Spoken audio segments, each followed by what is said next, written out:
जय हिंद, नमस्कार। एक बार फिर से आप सभी का स्वागत है आपके अपने चैनल वीके मैथ पर। तो आज का जो वीडियो क्लास 10th की मैथ्स के लिए चैप्टर 3 का पार्ट 15 है, जिसमें हम इसके एक्सरसाइज 3.4 का दूसरा क्वेश्चन सोल्व करने वाले हैं।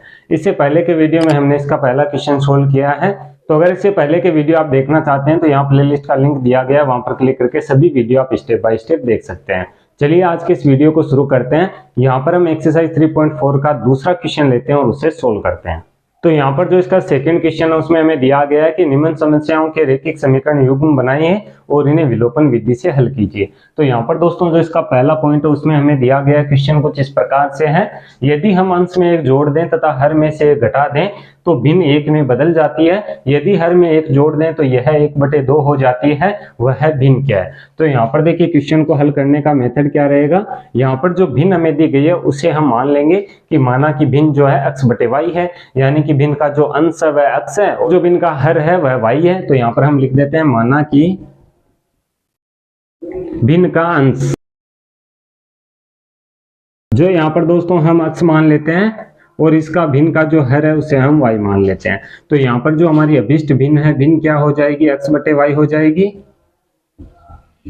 और यहाँ पर हम x और y के मान ज्ञात करेंगे विलोपन विधि से, और यहाँ पर रखेंगे तो भिन्न हमें ज्ञात होगी। अब यहाँ पर देखिए सबसे पहली शर्त हम देखते हैं, तो यहाँ पर हम लिखेंगे प्रश्नानुसार। पहली शर्त हम देखेंगे, पहली शर्त में हमें क्या दिया गया है। पर देखिए पहली शर्त में हमें कहा गया है यदि हम अंश में एक जोड़ दें तथा हर में से एक घटा दें। तो हमारी भिन्न देखिए क्या थी? x/y थी। तो x/y हम यहाँ पर लिखते हैं, अंश में हम एक जोड़ देते हैं और जैसा कि हमें कहा गया है हर में से एक घटा दें, तो हर में से एक घटा देते हैं तो भिन्न क्या हो जाती है? तो भिन्न एक में बदल जाती है, यानी कि भिन्न का मान कितना आता है? 1 आता है। तो ये हमारी पहली शर्त है। इससे हमारा क्या इक्वेशन बनता है वह हम बना लेते हैं। किस तरीके से इसे हल करेंगे देखिए, 1 के बटे में 1 ले लेते हैं तो x + 1 का गुणा 1 से होगा, y - 1 का गुणा 1 से होगा। तो ये भिन्न हो जाएगी हमारी सरल होके x + 1 और बराबर y - 1 इस तरीके से। अब इसे हम और सोल्व कर लेते हैं। तो यहाँ पर 1 को उठा के उधर पक्षांतरण कर देते हैं, y को इधर लेके आते हैं तो x - y बराबर देखिए 1 प्लस का उधर जाके माइनस का होगा तो -1 - 1, यानी x - y बराबर कितना आ जाएगा? -2। ये हमारा समीकरण नंबर 1 हो जाएगा। अब हमें एक समीकरण और ज्ञात करना है, तो इससे हम दूसरी शर्त देखेंगे। दूसरी शर्त में हमें क्या दिया गया है? दूसरी शर्त में हमें कहा जाता है यदि हर में एक जोड़ दें तो यह 1/2 हो जाती है, यानी कि अंश में हमें कुछ नहीं करना है, केवल जो इसका हर y है इसमें हमें एक जोड़ना है और भिन्न क्या बन जाएगी? 1/2 बन जाएगी। तो इस प्रकार से हमने क्या किया? अंश को है जैसा का जैसा रखा और हर जो y था उसमें हमने एक जोड़ दिया, तो यहाँ पर भिन्न 1/2 हो जाएगी। अब यहाँ पर देखिए 2 का गुणा x से कराएंगे तो 2x होगा और 1 का गुणा होगा तो ये हो जाएगा y + 1। ठीक है। अब यहाँ पर देखिए y को इधर पक्षांतरण करते हैं तो 2x - y बराबर 1 के होगा। ये हमारा इक्वेशन नंबर 2 आएगा। तो दो समीकरण हमने शर्तें जो दी गई थी उनसे ज्ञात कर लिए हैं। अब इन दोनों समीकरणों से हम x और y के मान ज्ञात करते हैं, वही हमारी भिन्न हो जाएगी। जैसे x को ऊपर रखेंगे, y को नीचे रखेंगे। तो इसे मैं पूरा ऊपर से हटा रहा हूं। यहाँ पर दो समीकरण हम ये लेते हैं जो हमने बनाए हैं और इनसे क्वेश्चन को आगे हम हल करते हैं। तो यहाँ पर देखिए हमारे इक्वेशन क्या थे। पहला इक्वेशन था x - y बराबर -2, ये हमारा पहला समीकरण है। और दूसरा समीकरण है 2x - y बराबर यहाँ पर है दोस्तों 1। ठीक है। और ये हमारा समीकरण नंबर 2 है। अब यहाँ पर देखिए विलोपन विधि में हम क्या करते हैं कि किसी एक चर पद का मान हम बराबर कर लेते हैं। जिन्हें उनके समान होते हैं तो हम उन्हें घटा देते हैं और जिन्हें असमान होते हैं तो हम उन्हें जोड़ देते हैं। तो यहाँ पर देखिए x - y बराबर -2, 2x - y बराबर 1 है, यानी कि -y के पद है, चिन्ह समान है, तो किसी भी संख्या से गुणा करने की आवश्यकता नहीं है। हम सीधा क्या करेंगे? समीकरण 2 में से समीकरण 1 को घटा देंगे, क्योंकि y के पद समान है तो y के पद विलुप्त कर देंगे। तो विलोपन विधि से हम कर रहे हैं, तो यहाँ पर हम लिखेंगे विलोपन विधि से। विलोपन विधि से देखिए क्या होगा, समीकरण 2 में से हम a को घटाएंगे। यहाँ पर हम लिखेंगे समीकरण 2 में से समीकरण a को घटाने पर। तो किस तरीके से घटाएंगे? समीकरण 2 को हम ऊपर रखेंगे और समीकरण a को इसके नीचे रख देते हैं। और जब घटाएंगे तो क्या होगा? जो प्लस का है वह माइनस का होगा, जो माइनस का है वह प्लस का हो जाएगा। ठीक है। तो घटाने के लिए हमें इस तरीके से करना होगा। y का पद पूरा कटेगा क्योंकि एक माइनस का एक प्लस का है, यहाँ पर देखिए दो अक्स प्लस के हैं, अक्स माइनस का है तो केवल अक्स बचेगा प्लस का, और बराबर में कितना हो जाएगा, एक और दो जुड़ेंगे क्योंकि ये हमने प्लस का किया है तो 3 हो जाएगा। यानी अक्स का मान कितना 3 आ रहा है। अब हमें वाई का मान ज्ञात करना है, तो अक्स का मान हम समीकरण 1 में रख सकते हैं, 2 में भी रख सकते हैं। तो यहाँ हम लिखेंगे समीकरण 1 में अक्स का मान रखने पर, तो जब देखिए समीकरण 1 में x का हम मान रखेंगे, x का मान 3 है तो x की जगह हमने 3 रखा, माइनस y है तो माइनस y बराबर माइनस के 2 है। 3 को हम उधर पक्षांतरण कर देते हैं तो माइनस के 2 ये भी माइनस के हो जाएंगे, माइनस के 2 माइनस के 3 माइनस के 5 होंगे, और y भी माइनस का है, माइनस से माइनस को हटा देते हैं, y का मान कितना आ जाएगा 5। तो x और y का हमने मान ज्ञात कर लिया, और ये हमने मानी थी हमारी भिन्न, यानी कि अभिष्ट भिन्न हमारी थी x बटे y। तो भिन्न यहाँ से क्या हो जाएगी, x का मान देखिए हमारे पास 3 है, y का 5 है, तो 3 बटे 5 हमारी अभिष्ट भिन्न हो जाएगी। इस तरीके से क्वेश्चन को हम हल करेंगे। पहले क्वेश्चन को हमें पढ़ना है, उसके इक्वेशन बनाने और इक्वेशन को विलोपन विधि से हल करना है। चलिए आगे बढ़ते हैं, इसका सेकंड पॉइंट हम सोल्व करते हैं। तो यहाँ पर दोस्तों जो इसका सेकंड पॉइंट है उसमें हमें कुछ इस प्रकार से दिया गया है कि 5 वर्ष पूर्व नूरी की आयु सोनू की आयु की 3 गुनी थी, 10 वर्ष पश्चात नूरी की आयु सोनू की आयु की 2 गुनी हो जाएगी, नूरी और सोनू की आयु कितनी है। तो यहाँ पर हम इनकी वर्तमान आयु ज्ञात करेंगे। तो सबसे पहले तो हम मान लेते हैं, माना कि नूरी की वर्तमान आयु और सोनू की वर्तमान आयु। तो नूरी की हम x वर्ष मान लेते हैं, तो यहाँ पर आपको पूरा लिखना है, मैं केवल इतना ही लिख रहा हूँ। नूरी की आयु जो हमने मानी है x वर्ष, ठीक है, और यहाँ पर सोनू की आयु हम मान लेते हैं y वर्ष। यहाँ पर मैं बार बार मेथड नहीं लिखूंगा, जैसा कि मैंने आपको बताया, आपको खुद से लिखना है ताकि क्वेश्चन हम जल्दी से सोल्व कर सके। अब यहाँ पर दोस्तों नूरी की आयु हमने x वर्ष मान लिया वर्तमान आयु, और सोनू की मान लिया हमने y वर्ष। अब देखिए पहली शर्त पर हम चलते हैं क्वेश्चन की, पर हमें लिखना है प्रश्नानुसार पहली शर्त। पहली शर्त में हमें कहा जाता है कि 5 वर्ष पूर्व, तो हमें पहले इतना ध्यान रखना है कि जैसे जैसे क्वेश्चन हम पढ़ते जाते हैं वैसे वैसे यहाँ पर हम इसके जो शर्त है वो कंप्लीट करते जाएंगे। किस तरीके से, यहाँ पर देखिए सबसे पहले हमें कहा है 5 वर्ष पूर्व है, तो यहाँ पर दोनों के लिए हम 5-5 वर्ष देखेंगे। नूरी की आयु हमने x वर्ष मानी है और सोनू की y वर्ष मानी है। तो देखिए 5 वर्ष पूर्व कब होगा, यानी कि 5 साल पहले की बात हो रही है, तो x और y इनकी वर्तमान आयु है, तो 5 वर्ष पहले यानी कि 5-5 वर्ष दोनों में से हम घटा देंगे, तो 5 वर्ष पहले हम चले जाएंगे। इसके बाद में क्वेश्चन को आगे पढ़ते हैं। नूरी की जो आयु है सोनू की आयु की 3 गुनी थी, तो सोनू की आयु y वर्ष है और 5 साल पहले की आयु y-5 है, तो इसे हम जब 3 से गुणा कराएंगे तो ये आयु किसके इक्वल होगी, जो नूरी की आयु है उसके इक्वल होगी। यहाँ पर देखिए नूरी की आयु सोनू की आयु की 3 गुनी थी 5 साल पहले, तो 5 साल पहले हम गए, सोनू की आयु को हमने 3 गुना कर दिया तो नूरी की आयु के बराबर हो गया। तो पहला हमारा इक्वेशन इस तरीके से बनेगा। इसे हम सोल्व करेंगे तो x-5, 3 का गुणा y से 3y, -5 का गुणा 3 से 15। इसे और सोल्व कर लेते हैं, तो 3y को इधर हम पक्षांतरण कर देते हैं, तो x-3y। अब यहाँ पर देखिए क्या होगा, 5 उधर पक्षांतरण होगा तो 15 में से 5 घटेगा, क्योंकि यहाँ पर ये माइनस का उतर जाते ही प्लस का होगा, तो माइनस के 10 बचेंगे। ये हमारा इक्वेशन नंबर पहला होगा। तो पहला समीकरण हमने ज्ञात कर लिया। यहाँ पर हम समीकरण दूसरा ज्ञात करेंगे, जिसके लिए इसकी जो शर्त सेकंड है वो हम पढ़ेंगे। उसमें हमें दिया गया 10 वर्ष पश्चात, यानी 10 वर्ष के बाद में। तो चलिए पहले x इसकी आयु हम मान लेते हैं, y इसकी मान लेते हैं, 10 वर्ष बाद की बात है तो 10 वर्ष दोनों में ऐड कर देते हैं। अब देखिए 10 वर्ष दोनों में ऐड कर दिया, हम वर्तमान से 10 साल आगे चले गए।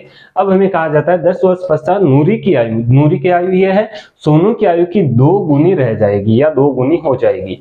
तो यहाँ पर जो सोनू की आयु है उसे हम 2 से गुणा करा देते हैं, तो नूरी की आयु के बराबर हो जाएगा। तो इस तरीके से दोस्तों क्वेश्चन को हमें समझ के इसके इक्वेशन बनाने हैं। अब यहाँ पर देखिए इसे सरल करते हैं, तो x प्लस 10 है, बराबर में देखिए 2y प्लस कितना हो जाएगा, 20 हो जाएगा। 2y को इधर लेके आएंगे तो x माइनस 2y, 10 को उधर लेके जाएंगे माइनस क्या होंगे, 20 में से 10 घट जाएंगे, कितने बचेंगे, 10 प्लस के। ये हो जाएगा हमारा इक्वेशन नंबर सेकेंड। अब हमें क्या करना होता है, विलोपन विधि से इसे सरल करना है। तो यहाँ पर देखिए x के पद बराबर है, तो अगर समीकरण 2 में से या समीकरण 1 में से 2 को हम घटा देते हैं तो यहाँ पर हमारे पास एक चर का मान आ जाएगा। तो चलिए सबसे पहले तो समीकरण 1 और 2 को यहाँ पर हम लिखते हैं और बाद में इसे विलोपन विधि से सरल करके x और y के मान ज्ञात करते हैं।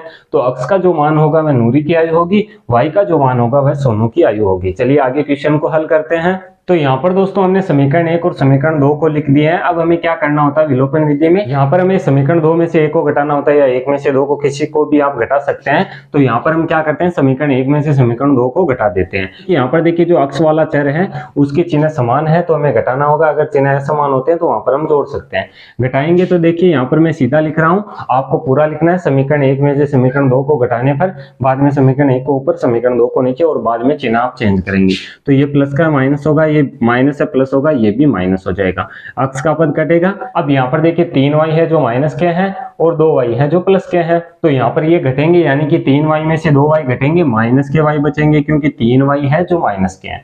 यहाँ पर देखिए -10 और -10 है यानी कि माइनस के 20 होंगे, तो माइनस से माइनस कटेगा यानी कि y का मान कितना आएगा, 20 आएगा। और y हमने मानी थी सोनू की आयु, तो सोनू की आयु कितनी है, 20 वर्ष है। नूरी की आयु ज्ञात करते हैं, नूरी की आयु हम समीकरण 2 या 1 से किसी से भी ज्ञात कर सकते हैं। तो चलिए समीकरण नंबर 2 से ज्ञात कर लेते हैं। तो यहाँ पर देखिए समीकरण 2 हमारे पास है x माइनस 2y बराबर के 10, तो y का मान हम रख देते हैं, y का मान हमारे पास कितना है, 20 वर्ष है, तो 20 यहाँ पर रख देते हैं, बराबर 10 होगा। 20 का गुणा 2 से कराएंगे माइनस के 40 हो जाएंगे और बराबर 10 है, 40 को उधर पक्षांतरण करेंगे तो ये इसमें जुड़ेंगे क्योंकि यहाँ पर माइनस है तो प्लस होगा, 40 और 10 हो जाएंगे 50, यानी कि नूरी की जो आयु है वो कितने आएगी, 50 वर्ष आएगी और सोनू की आयु कितनी है, 20 वर्ष है। इस तरीके से क्वेश्चन हम सोल्व करेंगे। चलिए आगे बढ़ते हैं, इसका अगला क्वेश्चन हम सोल्व करते हैं। तो यहाँ पर दोस्तों जो अगला क्वेश्चन है काफी इंपॉर्टेंट है। देखिए क्वेश्चन किस तरीके से हमें दिया गया है, 2 अंकों की संख्या के अंकों का योग 9 है, इस संख्या का 9 गुना संख्या के अंकों को पलटने से बनी संख्या का 2 गुना है, वह संख्या ज्ञात कीजिए। तो सबसे पहले तो इस तरीके के क्वेश्चन सोल्व करने के लिए हम इसका इकाई अंक मान लेते हैं, इसका दाई अंक मान लेते हैं। अब हमें एक बात ध्यान रखनी है कि इकाई अंक का गुणा 1 से होता है, दाई का अंक जो होता है वो 10 से गुणा होता है, सैकड़ा का जो अंक है वो 100 से गुणा होता है। इस प्रकार से संख्याएं आगे चलती रहती है जिसका हम स्थानीय मान से गुणा करते जाते हैं। तो यहाँ पर सबसे पहले हम मान लेते हैं माना संख्या का इकाई अंक, जो यहाँ पर दोस्तों अक्ष है, और इसके दाई का अंक हम मान लेते हैं जो यहाँ पर y है। ठीक है, अब देखिए संख्या हमारी क्या बनेगी, अगर अभिष्ट संख्या हम देखें तो संख्या किस तरीके से बनेगी। देखिए कि इकाई का अंक अक्ष है तो इकाई के अंक को 1 से गुणा करेंगे तो अक्ष ही आएगा, प्लस इसमें दाई का अंक जोड़ने पर हमें संख्या ज्ञात होगी जो 2 अंकों की है, लेकिन दाई के अंक को हमें 10 से गुणा कराना होगा। दाई का अंक क्या हो जाएगा, 10y हो जाएगा, यानी कि y को हम 10 से गुणा कराएंगे तो जो हमारी संख्या बनेगी 10y प्लस अक्ष बनेगी। किस तरीके से, जैसे यहाँ पर दोस्तों मान लीजिए एक एग्जाम्पल से मैं आपको समझाता हूँ। यहाँ पर मान लीजिए 21 हमारे पास संख्या है, ठीक है, तो ये संख्या कब बनती है, तो हम स्थानीय मान से देखते हैं कि 1 का गुणा तो हम 1 से कराते हैं, प्लस इसमें जो दाई का अंक है उसका गुणा हम 10 से कराते हैं, तो 2 का गुणा 10 से 20 हो जाएगा, 20 प्लस 1 कितना होगा, 21। इस तरीके से ये संख्या बनती है। इसी तरीके से हमने यहाँ पर किया है कि इकाई के अंक को 1 से गुणा किया, दाई के अंक को 10 से गुणा किया और जोड़ने पर हमारे पास अभिष्ट जो हमारी संख्या वो आएगी। ठीक है, अब यहाँ पर देखिए हम शर्तों पर चलते हैं कि पहली शर्त हमें क्वेश्चन में क्या दी गई है। पहली शर्त के अकॉर्डिंग हमें कहा गया है 2 अंकों की संख्या के अंकों का योग 9 है। तो अंक हमने देखिए इकाई का अक्ष माना है, दाई का y माना है, तो दोनों अंकों को हम जोड़ देते हैं, x प्लस y हम करते हैं तो कितना आना चाहिए, 9 आना चाहिए। हमारा इक्वेशन फर्स्ट होगा। दूसरा इक्वेशन कैसे बनेगा, देखिए इस संख्या का 9 गुना, मतलब कि जो संख्या हमारी बनी है, ये संख्या हमारी बनी थी, इसका अगर हम 9 गुना करते हैं, यानी 10y प्लस x का हम कितना करें, 9 गुना कर देते हैं, यानी कि 9 से इसे गुणा करा देते हैं। ये हमारी दूसरी शर्त है। तो ये किसके बराबर होती है, आगे हमें दिया गया है संख्या के अंकों को पलटने से। अब देखिए संख्या के अंकों को किस तरीके से पलटेंगे। संख्या के अंकों को पलटने के लिए हम क्या करेंगे, अक्ष की जगह y को रखेंगे, y की जगह x को रखेंगे, तो किस प्रकार से हमारी संख्या बनेगी। देखिए अक्ष है, यहाँ पर हम y को रख देते हैं, प्लस जहां पर y था वहां पर x रखेंगे, तो 10y था तो 10 x हो जाएगा। तो यहाँ पर हमने क्या किया, जो संख्या हमारे पास थी इसके अंकों को हमने पलट दिया। तो जिस तरीके से क्वेश्चन आप पढ़ते जाते हैं उसी तरीके से इक्वेशन बनाते जाने। आगे हमें दिया गया संख्या के अंकों को पलटने पर, तो हमने अंक पलट दिए, से बनी संख्या का 2 गुना है। तो जब हम अंकों को पलटते हैं तो ये संख्या बनती है, इसका कितना गुना है, 2 गुना। तो समझ में आया कि इक्वेशन कैसे बनाते हैं। फिर से मैं बता रहा हूं, इस संख्या का 9 गुना, संख्या हमारे पास बनी थी 10y प्लस x, 9 गुना हमने इसका कर दिया। संख्या के अंकों को पलटने से बनी संख्या, संख्या के अंकों को हमने पलटा, यह संख्या बनी, इसका 2 गुना है तो इसका हमने 2 गुना कर दिया। चलिए अब इसे हम सोल्व कर लेते हैं। 9 का गुणा 10y से 90y होगा, 9 का गुणा x से 9x होगा, 2 का गुणा 10x से 20x होगा और 2 का गुणा y से कितना हो जाएगा, 2y हो जाएगा। अब यहाँ पर देखिए x वाले y वाले पद हम इधर लेके आते हैं, तो यहाँ पर क्या होता है 90y है, 90y में से 2y घटेगा, कितने आएंगे 88y, और 20x घटाएंगे हम 9x में से, तो माइनस के कितने बचेंगे 11x, और यहाँ पर कोई संख्या नहीं बची है तो यहाँ पर क्या बचेगा 0। अब यहाँ पर दोस्तों ये जो हमारा इक्वेशन आएगा इक्वेशन नंबर सेकंड होगा। अब यहाँ पर हम क्या करेंगे, देखिए 88 है 11 है तो 11 हम इसमें से कॉमन ले सकते हैं, और उसके साथ ही हमें ध्यान रखना है कि पहला जो समीकरण हमने बनाया था x प्लस वाई है, यहाँ पर देखिए y पहले आ रहा है तो y को बाद में लिख देते हैं, x को पहले लिख देते हैं, तो x यहाँ पर माइनस का है, यहाँ पर हम क्या करते हैं माइनस को भी कॉमन ले लेते हैं और 11 को भी कॉमन ले लेते हैं। इस प्रकार से लिख सकते हैं माइनस के 11, ठीक है, कॉमन हमने लिए। यहाँ पर देखिए 88y है, 88 में 11 का भाग 8 बार जाएगा, माइनस का चिन्ह आएगा, तो पहले x वाले पद को सरल कर लेते हैं। 11x माइनस के हैं, इसमें 11 का भाग जाएगा, माइनस से माइनस कटेगा, और 11 का भाग 11 में एक बार जाएगा, यानी कि केवल क्या आएगा x आएगा। अब यहाँ पर देखिए 88y है, 8 बार भाग जाएगा, लेकिन माइनस का चिन्ह यहाँ हमने बाहर लिया तो माइनस का ब्रैकेट के अंदर भी लिखेंगे और 8y हो जाएगा बराबर हो जाएगा 0 के। अब देखिए माइनस के 11 को उधर पक्षांतरण कर देते हैं, 0 के बटे में जाएगा, यानी हम इसे लिख सकते हैं x माइनस 8y बराबर 0। तो यहाँ पर देखिए x पहले लिख दिया है, ये हो जाएगा इक्वेशन नंबर 2। तो देखिए पहला इक्वेशन हमारा ये था, दूसरा वो आया है, दोनों इक्वेशन को ऊपर हम लिखते हैं, इनसे x और y के मान ज्ञात करते हैं। तो जो x का मान होगा वह इकाई अंक होगा, जो y का मान होगा वह दाई अंक होगा, जिससे हमारी एक संख्या बनेगी जिसका मान इसमें हम लगा के संख्या ज्ञात करेंगे। चलिए इसे आगे हम सोल्व करते हैं। तो यहाँ पर देखिए पहला समीकरण हमारा था x प्लस वाई बराबर 9, और दूसरा समीकरण हमारा था x माइनस 8y बराबर 0। तो यहाँ पर हम क्या करते हैं, समीकरण 1 ये है, समीकरण 2 ये है, x और x के पद देखिए यहाँ पर क्या है, पद है वो प्लस के हैं तो घटाना होगा, घटा देते हैं। देखिए यहाँ पर माइनस करते हैं, यहाँ पर प्लस करते हैं, ये माइनस का होगा, ठीक है। तो x का पद कटेगा, यहाँ पर देखिए 8y और y जुड़ के कितना होगा 9y हो जाएगा, 9 में से 0 घटाएंगे 9 बचेगा, यानी कि y का मान कितना आया है 9/9, यानी कि y बराबर 1 आएगा। अब हम x का मान ज्ञात करते हैं, तो समीकरण 1 में रख देते हैं।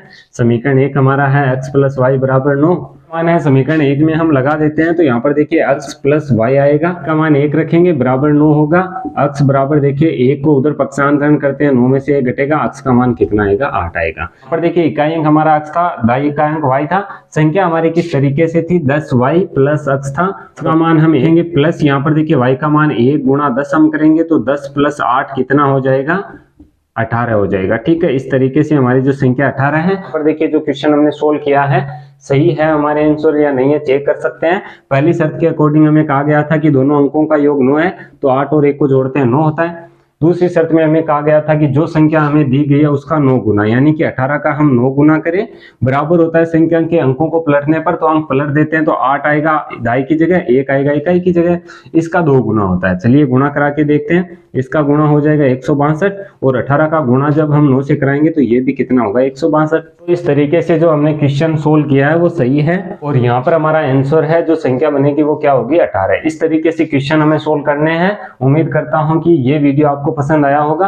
अब इसके दोस्तों 2 पॉइंट और चेंज रहते हैं जो इसके नेक्स्ट वीडियो में हम सोल्व करेंगे। अगर ये वीडियो आपको पसंद आया तो वीडियो को लाइक और शेयर जरूर कीजिएगा। आगे आने वाली वीडियो में हम इसके और भी जो क्वेश्चन है और भी जो इसकी एक्सरसाइज और सोल्व करेंगे। तो वीडियो देखने के लिए आप इस चैनल को सब्सक्राइब कर सकते हैं। सब्सक्राइब करने के बाद में बेल के आइकन को जरूर प्रेस करें ताकि आगे आने वाले वीडियो के नोटिफिकेशन आपको मिलते रहें। मैं मिलता हूं आपसे इसी की नेक्स्ट वीडियो में, तब तक के लिए जय हिंद, जय भारत, वंदे मातरम।